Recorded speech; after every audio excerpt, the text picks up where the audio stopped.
توی این فیلم میخوام آموزش کامل کلمپ مترها رو از 0 تا 100 براتون شرح بدم و چند تا مثال از نحوه اندازه‌گیری های مختلف با استفاده از این دستگاه رو نشونتون بدم. اگر شما هم به هر طریقی با برق سر و کار دارید، لازمه که کار با این دستگاه رو بلد باشید. سلام دوستان، حالتون چطوره؟ خوبید؟ رو به راهید؟ من مرادی هستم و اینجا انتشارات آموزش برق. توی 2 تا فیلم قبلی که در کانالمون در یوتیوب منتشر شد، من راجع به مولتیمترهای دستی و مولتیمترهای اتورنج صحبت کردم. توی این فیلم میخوام راجع به کلمپ مترها که در واقع نوعی از مولتیمترها هستند صحبت کنیم. بریم که شروع کنیم. قبل از اینکه این درس رو شروع کنیم لازمه من این نکته رو بهتون بگم که اسم این دستگاه گفتیم که هست مولتیمتر، ولی اسم صحیح این دستگاه کلمپ متر هست. بعضی ها بهش مولتیمتر چنگکی و بعضی ها بهش مولتیمتر انبوری هم میگن، ولی اسم صحیحش کلمپ متر هست.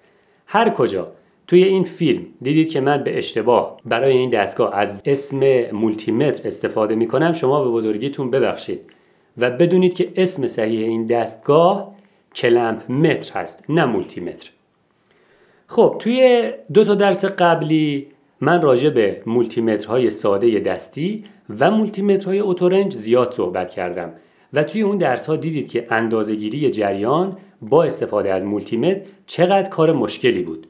چون برای اندازه‌گیری جریان با استفاده از مولتیمتر لازمه که سیم‌های مدارمون رو ما قطع کنیم، مدارمون رو خاموش کنیم و این 2 تا پروب‌های مولتیمتر رو با مصرف کنندمون سری کنیم که این مورد خیلی از مواقع امکان پذیر نیست و یا اگر هم بشه یک کار خیلی سخت و زمانبر هست. به همین خاطر چون اندازه‌گیری جریان با این مولتیمترها سخت هست، اومدن و کلمپ مترها رو ساختن. اندازه‌گیری جریان با کلمپ مترها خیلی راحت تره. یک محدودیت دیگه هم که این مولتیمترها داشتن این بود که این مولتیمترها معمولاً حد اکثر تا 10 آمپر رو میتونن اندازه گیری کنن که 10 آمپر برای مدارهای برق ساختمان و برق صنعتی واقعاً کمه و کار یک تکنسین رو راه نمیندازه. پس اندازه گیری جریان با این دستگاه بیشتر برای دوستانی که توی کار الکترونیک هستن مناسبه، نه برقکارهای ساختمان و برقکارهای صنعتی. دلیل سومی هم که ما از کلمپ مترها برای اندازه گیری جریان استفاده میکنیم اینه که موقع اندازه‌گیری جریان احتمال آسیب دیدن دستگاه مولتیمتر ما خیلی زیاده. اینجوری بهتون بگم که 90% دلیل سوختن یک مولتیمتر در حین اندازه‌گیری جریان اتفاق میفته و من به شما قول میدم که اگر شما فقط با ولتاژش، با مقاومتش، با تست بازرش، با تست خازنش کار کنید، اون مولتیمتر 10 سال برای شما کار میکنه و هیچیش نمیشه. ولی مولتیمترها در این قسمت اندازه‌گیری جریانش خیلی ضعیف هستند. یک دلیلش هم خطای انسانی هست که ما به اشتباه مولتیمتر رو میذاریم روی حالت جریان ولی اون رو موازی توی مدار قرار میدیم و مولتیمتر بیچاره به فنا میره. دلیل دیگهش هم اینه که چون خیلی از وسایل برقی در شروع راه اندازی جریان خیلی بالایی میکشن و توی همون 1 ثانیه اولی که روشن میشن احتمالش زیاده که مولتیمتر رو بسوزونن که این اتفاق بارها برای خود من هم پیش اومده. به همین خاطر من به شما پیشنهاد میکنم اگر میخواید جریانی رو اندازه گیری کنید که بالای 1 آمپر هست حتما از کلمپ متر استفاده کنید، نه مولتیمتر. خب پس بنا به این 3 دلیل که گفتیم اینها حد اکثر 10 آمپر رو اندازه گیری میکنن که برای مدارهای برق ساختمان و برق صنعتی کمه و کارمون رو راه نمیندازه. دوم این که اینها رو باید سری کنیم که کار خیلی سختیه، گاهی اوقات حتی ناشدنیه. دلیل سوم هم ضعیف بودن اینها در مقابل اندازه‌گیری جریانه. بنا به این 3 دلیل ما میایم از کلمپ مترها استفاده میکنیم. این کلمپ مترها بسته به مدلی که دارن میتونن بالای 1000 آمپر رو برای ما اندازه گیری کنن. خب بریم سراغ اصل مطلب. اصل مطلب گفتیم که اینجاست روی کلید سلکتوری. این کلمتری که الان دست من هست یک کلمتر هولد پیک مدل 870C هست. حالا میخوایم پارامترهای روی کلید سلکتوریش رو بررسی کنیم. با چرخوندن این کلید سلکتوری کلمتر ما روشن میشه. من میچرخونمش و اون رو، این نشانگر رو روی علامت ولتاژ قرار میدم. میبینید که اینجا هم ولتاژ AC هست هم ولتاژ DC هست. خب بریم با این حالت ولتاژ AC و ولتاژ DCش یک چیزی رو اندازه گیری کنیم. خب من اینو کنار میذارم، پروب های دستگاه رو میارم. گفتیم مشکی همیشه به کام وصل میشه، این هم کام، قرمز هم همیشه به ولتاژ مقاومت هرتز به اینجا وصل میشه. برای اینکه صفحه نمایشمون بهتر خونده بشه من این دکمه رو 2 ثانیه نگه میدارم تا نور بکلایت زمینه روشن بشه. میبینید که صفحه نمایشمون روشن شد. خب حالا من میخوام ولتاژ AC رو باهاش اندازه گیری کنم. چون میخوام ولتاژ AC رو اندازه گیری کنم باید کلید سلکت یک بار فشار بدم. من بیارم نزدیکتر که ببینید کلید سلکت رو یک بار فشار میدم، میره روی حالت ولتاژ DC. یک بار دیگه که فشار بدم این علامت AC که اینجا بیاد میره روی حالت ولتاژ AC. پس با این دکمه سلکت میتونید بین ولتاژ AC و ولتاژ DC جابجا بشید. خب من میذارمش روی ولتاژ AC. این پریز هم که به پریز اتاق من وصل هست. یک پروب رو میکنم داخل یکی از سوراخ‌ها، پروب دیگر رو هم میکنم داخل سوراخ دیگه. الان داره ولتاژ 231.6 ولت رو به من نشون میده. پس یعنی ولتاژ برق اتاق من 231 ولت AC هست. خب حالا فرض کنید میخوام ولتاژ DC رو اندازه گیری کنم. کافیه که دکمه سلکت رو یک بار بزنم تا بریم روی ولتاژ DC. ببینید یک بار که بزنیم اون علامت AC میره، یعنی الان روی ولتاژ DC هستیم. خب من میخوام ولتاژ این دوتا باتری کتابی رو اندازه گیری کنم. اوکی، ولتاژ DC مربوط به ولتاژ باتری ها میشه ولی ولتاژ AC مربوط به برق شهری میشه. خب این رو گذاشتم روی ولتاژ، کلید سلکت رو هم زدم، رفتیم روی حالت ولتاژ DC. ببینیم داره به ما چند میده. این الان 8.9 ولت هست. این یکی 9.48 ولت هست. اگر جای پروب ها رو گفتم توی باتری ها جابجا بزنید یک علامت منفی هم اینجا نشون میده. ببینید این رو من جابجا میزنم یک علامت منفی کنار عدد به ما میده، ولی اینو چون درست میزنم دیگه اون علامت منفی رو به ما نشون نمیده. خب بریم روی پارامتر بعدی. پارامتر بعدی که این کلمت میتونه اندازه گیری کنه مقاومت، کپاسیتور، خازن، تست دیود و تست پیوستگی هست. چون توی 2 تا درس قبلی من تست خازن و تست دیود رو با مولتیمترها نشونتون دادم و توی این کلمت هم شبیه اون هست، من اینها رو توضیح نمیدم. فقط تست مقاومت رو یک باهاش بریم. باز من اون برد قدیمیمو میارم. این یک برد شارژر هست. یکی از پایه‌های این مقاومت رو گفتم باید از روی برد آزاد کنید که من قبلا این کار رو کردم و ولتاژش هم بایستی قطع باشه. ولتاژ مدار من هم که الان قطع هست. حالا میخوام مقاومت این مقاومت رو اندازه گیری کنم ببینم چند اوم هست. خب ببینید دوستان، چون این 4 تا پارامتر توی همین یه دونه هستن، برای اینکه بخوایم بین اونها جابجا بشیم دوباره باید کلید سلکتوری رو بزنیم. ببینید الان نوشته مگا اوم، یعنی روی حالت مقاومت هست. یک بار که بزنید این علامت دیود میاد، یعنی الان داره دیود رو اندازه گیری میکنه. یک بار دیگه که بزنید علامت بلندگو میاد، یعنی میره روی حالت تست بازر. یک بار دیگه هم که بزنید علامت نانوفاراد میاد که یعنی رفته روی حالت تست خازن. خب من میام روی حالت تست مقاومت. قرمز اینجاست، مشکی هم که گفتیم همیشه به کام میخوره. یکی از پایه های پروب رو میزنم به پایه این مقاومت، پایه دیگر رو هم میزنم به پایه دیگه. چند لحظه دستمو ثابت نگه میدارم. حدوداً 10 اوم. پس این مقاومت من 10 اوم هست.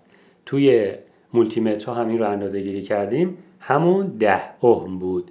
حالا میخوام یک آزمایش هم برای تست پیوستگیش برم. این دکمه سلکت رو چند بار میزنم تا بره روی حالت تست پیوستگی. حالا اگر این دوتا پروب به هم بخورن مولتیمتر صدا میده. خب من میخوام ببینم این کلید مینیاتوری که من دارم سالم هست یا نه. میخوام ببینم جریان وقتی از اینجا وارد میشه میتونه از اینجا خارج بشه یا نه. این رو میذارم اینجا، این رو هم میزنم اینجا. ببینید داره.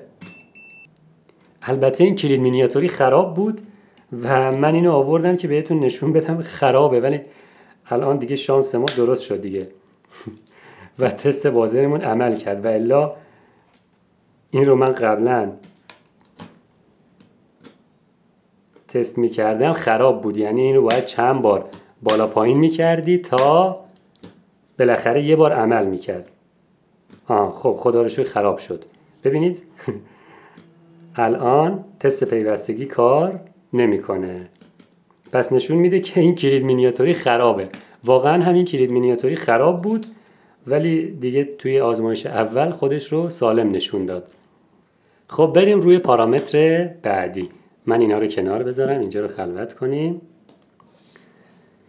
پارامتر بعدی تست فرکانس هست. کلید سلکتوری رو میذارم روی تست فرکانس و بریم یک فرکانس رو باهاش اندازه گیری کنیم، ببینیم میتونه فرکانس برق شهری رو برای ما اندازه گیری کنه یا نه. این پروب قرمز رو میزنم توی یکی از سوراخ‌ها، پروب مشکی رو هم توی سوراخ دیگه. الان فرکانس برق اتاق من 49.86 هرتز هست. خب این هم از تست فرکانس.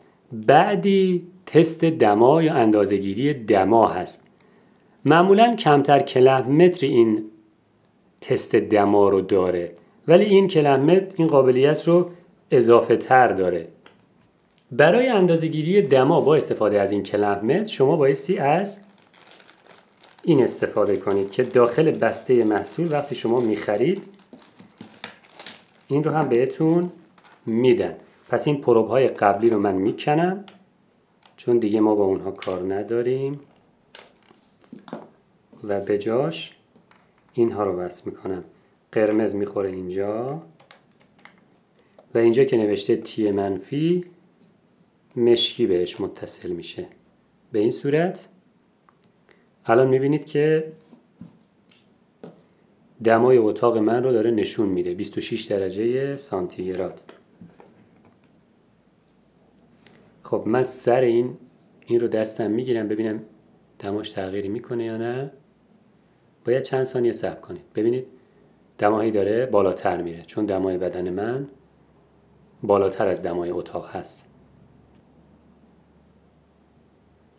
خب این هم از تست دمای این کلمتر. خب من اینو کنار میذارم. بریم روی پارامتر بعدی، یعنی 200 آمپر DC. ببینید 200 آمپر DC، 1000 آمپر DC. شما برای اندازه‌گیری جریان‌های DC بایستی کلید سلکتوریتون رو روی یکی از این حالت‌ها قرار بدید که هر چقدر روی مقدار پایینتری قرار بدید دقت اندازه‌گیری کلمتر بالاتر میره. یعنی اگر جریانی که مثلا دارید اندازه‌گیری میکنید کمتر از 200 آمپر هست باید روی 200 آمپر قرار بدید، ولی اگر بیاید روی 1000 آمپر قرار بدید شاید جریان رو بهتون نشون بده ولی با خطای خیلی زیادی بهتون نشون میده. خب من مثلا میخوام روی 200 آمپر DC یک جریانی رو با این اندازه‌گیری کنم. باز متوسل میشم به این پیشگوشتی شارژی خودم من باتریشو قرض میگیرم. یک باتری 12 ولت داره. به جای سیم من از این پروب ها استفاده میکنم چون به راحتی میره داخل پلاتین های این باتری و وصل میشه به این صورت. حالا من میخوام این لامپ رو باهاش روشن کنم. این یک لامپ 12 ولت هست. خب باتری پیشگوشی شارژی من هم 12 ولت هست. خب من میام یکی از پایه های این لامپ رو میزنم به، حالا اگر بره، خب اینجا یکی رو هم میزنم به این. ببینید لامپ ما روشن شد. خب حالا میخوام این لامپ رو روشن کنم و با این کلمپ متر اندازه گیری کنم ببینم وقتی این لامپ روشن میشه چند آمپر جریان میکشه. کافیه فک کلمپ متر رو، کافیه این آبیه رو فشار بدید، فک کلمپ متر که باز شد بندازید دور سیم و بعد لامپ رو روشن کنید و عدد رو بخونید.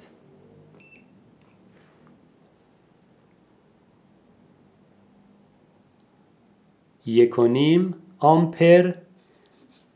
همین لامپ کوچولو 1.5 آمپر داره از این باتری جریان میکشه.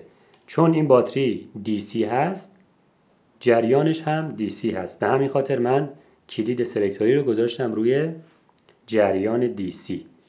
خب بعضی از دوستان به اشتباه میان هر دو تا سیم قرمز و مشکی رو با همدیگه میندازن توی فک کلمپ متر که این اشتباهه. ببینید من الان هم قرمز رو انداختم هم مشکی. حالا بریم روشنش کنیم ببینیم این بار چه عددی ما میده. ببینید داره 0 رو به ما نشون میده.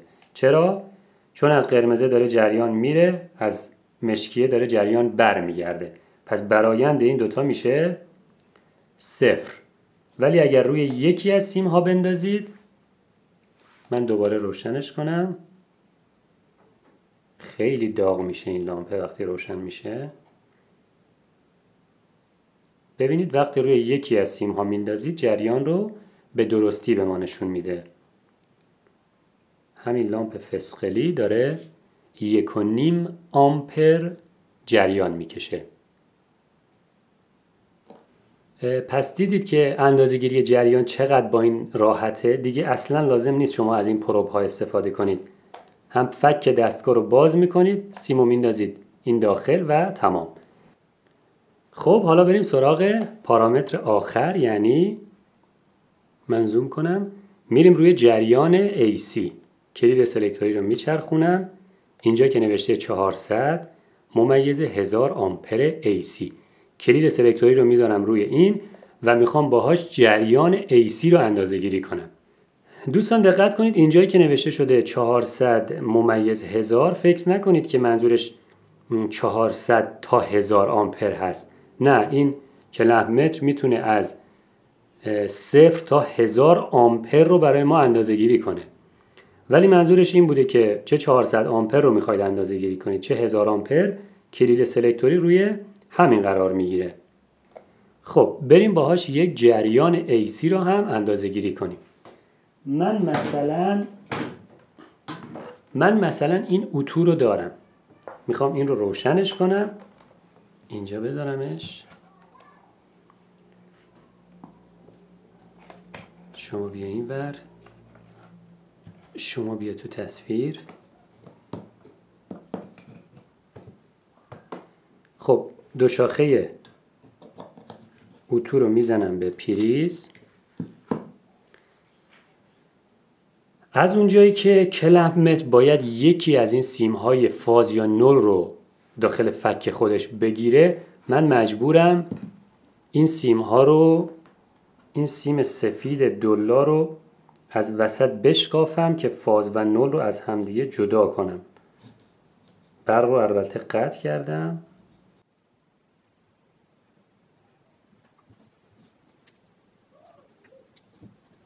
شما خودتون با سیم های تکرشته یک پریز اینجوری واسه خودتون درست کنید که دیگه لازم نباشه این سیم رو فاز و نلش رو از هم بشکافید و سیم رو داغونش کنید. خب همین بس، همین که فک کلمپ متر بره داخل این کافیه. خب اتومون روشن شد و من فک کلمپ متر رو باز میکنم و یکی از اینها فاز یا نول فرقی نمیکنه، اون رو میندازم داخل فک کلم متر و الان داره عدد 7.8 آمپر رو به هم نشون میده. سیم دیگر رو هم اگر من بندازم باز هم فرقی نمیکنه، باید همون عدد 7.8 رو به هم نشون بده. پس دقت کنید دوستان، هر دو سیم رو همزمان داخل کلم متر نندازید چون عدد 0 رو بهتون نشون میده، فقط یکی از سیم ها. خب حالا فرض کنید من میخوام جریان مصرفی این هویه رو هم اندازه گیری کنم. من این پیچ‌گوشتی رو اینجا میذارم، هویه رو روش قرار میدم، دو شاخش رو میزنم به برق